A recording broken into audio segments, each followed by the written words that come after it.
Praise the Lord. Welcome, Daily Manna, with the Word into the world for a victorious life. Very often we are confronted with the question, is God three or one? There is a one God, and in one God there are three persons. Sometimes the enemies of the church ask this question, you are worshipping three gods. What is the basis that you prove that your God is three or one? This question disturbs many people's mind. They are in doubt, is God one or three? What is the biblical basis? If you read the whole Bible, you will never find the word Trinity. But you will find three persons and one God. The word Trinity as such is not in the Bible, but the word is there. That is God in three persons, revealed as Son, Father, and Spirit.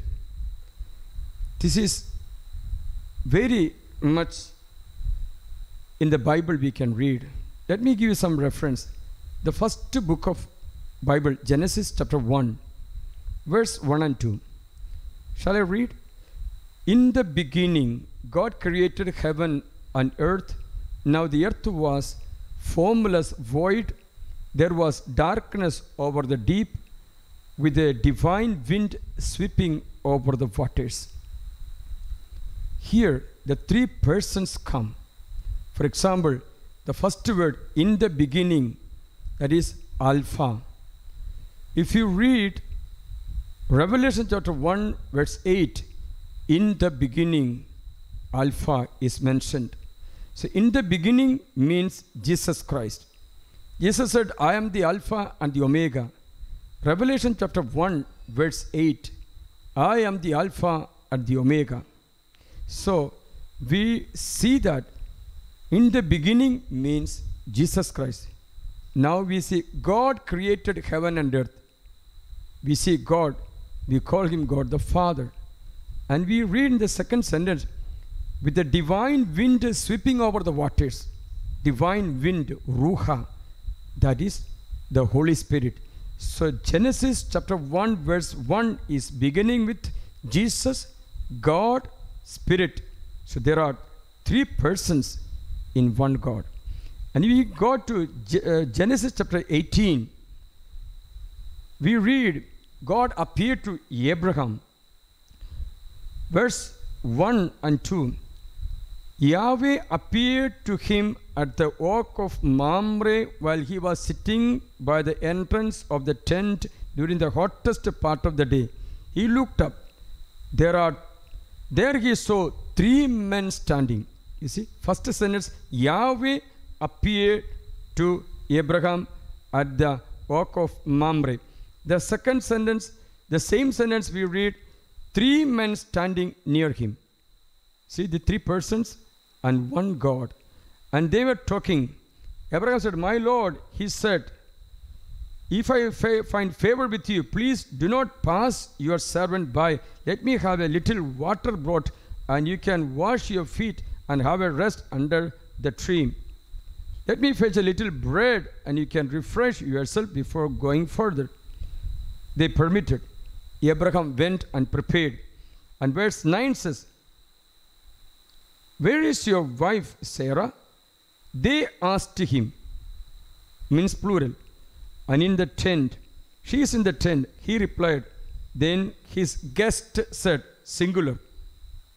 Guest said, I shall come to you next year, and your wife Sarah will have a son. And verse 14, nothing is impossible for Yahweh.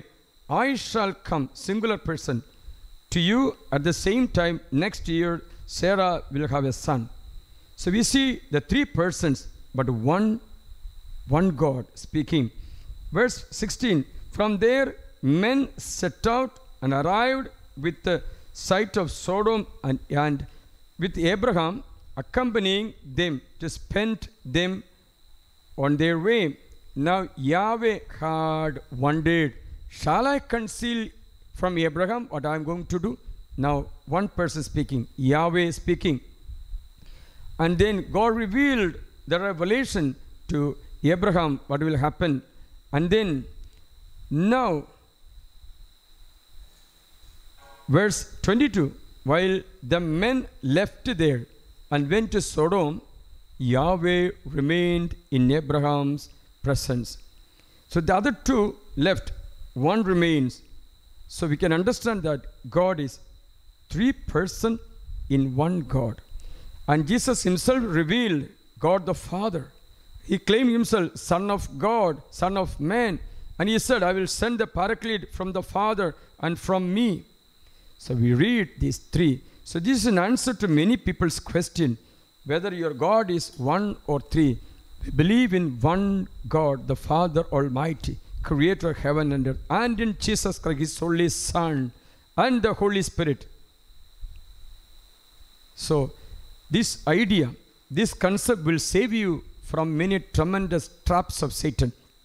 I pray today the Lord Jesus Christ bless you with the Trinity. We get baptized in the name of the Father, Son, and the Holy Spirit. We begin the liturgy in the name of the Father, Son, and the Holy Spirit. So in the name of these three and one God, I bless you, and your doubts be cleared, and you get blessings and presence of God. In the name of the Father, Son, and the Holy Spirit. Amen. Praise the Lord.